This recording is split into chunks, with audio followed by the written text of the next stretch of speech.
तो गाइज कैसे हैं आप। मैं संजय गुप्ता। दोस्तों आइए आज हम इस वीडियो में जानते हैं कि आखिर मोमबत्ती को बुझाकर जन्मदिन क्यों मनाया जाता है। आखिर ये प्रथा कब और कहां से आरंभ हुई, क्या आपको इस बात की जानकारी है? यदि नहीं तो इस वीडियो को अंत तक जरूर देखिएगा।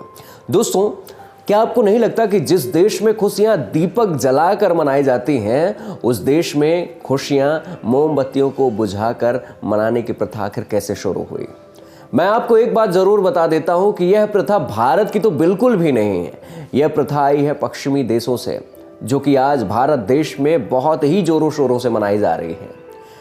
माना जाता है ग्रीस यानी यूनान से मोमबत्ती को बुझाने की परंपरा आरंभ हुई।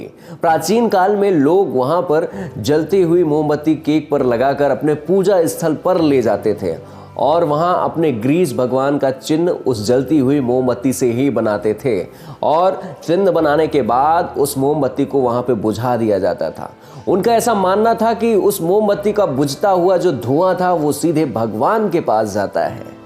लेकिन मैं एक बात आपको बता दूं, ये मोमबत्ती को बुझाकर जो कि हम जन्मदिन मनाते हैं ये आपको बीमार भी कर सकती है।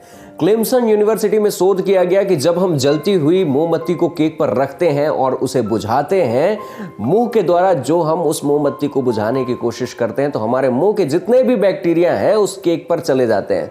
और जब हम किसी को केक खिलाते हैं तो दरअसल वो केक तो केक ही होता है, लेकिन उस पर बैक्टीरिया बहुत ज़्यादा होते हैं जो आपके लिए नुकसान पहुंचा सकते हैं। उस केक पर जो बैक्टीरिया मौजूद रहते हैं शायद वो आपको बीमार भी कर सकते हैं, तो इस बात से सावधान रहें। रिसर्च बताती है कि जन्मदिन के मौके पर मोमबत्तियां जलाना और उन्हें बुझाना आपके लिए घातक हो सकता है। सनातन देश कहे जाने वाले भारत में मोमबत्तियां जलाना तो शुभ होता है, लेकिन उन्हें जलाकर स्वयं बुझा देना अशुभ माना जाता है।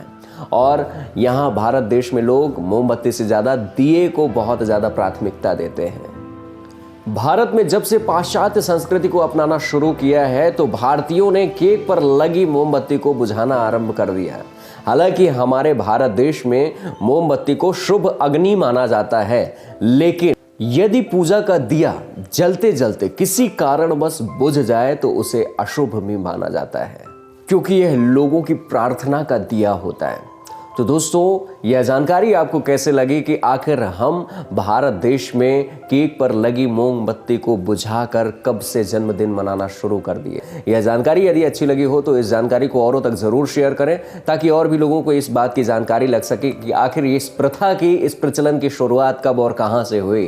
अगर जानकारी अच्छी लगी हो तो बहुत बहुत शुक्रिया, बहुत बहुत धन्यवाद। ऐसे ही अपना स्नेह और प्यार मुझे यूट्यूब पर देते रहें। बहुत बहुत शुक्रिया, बहुत बहुत धन्यवाद।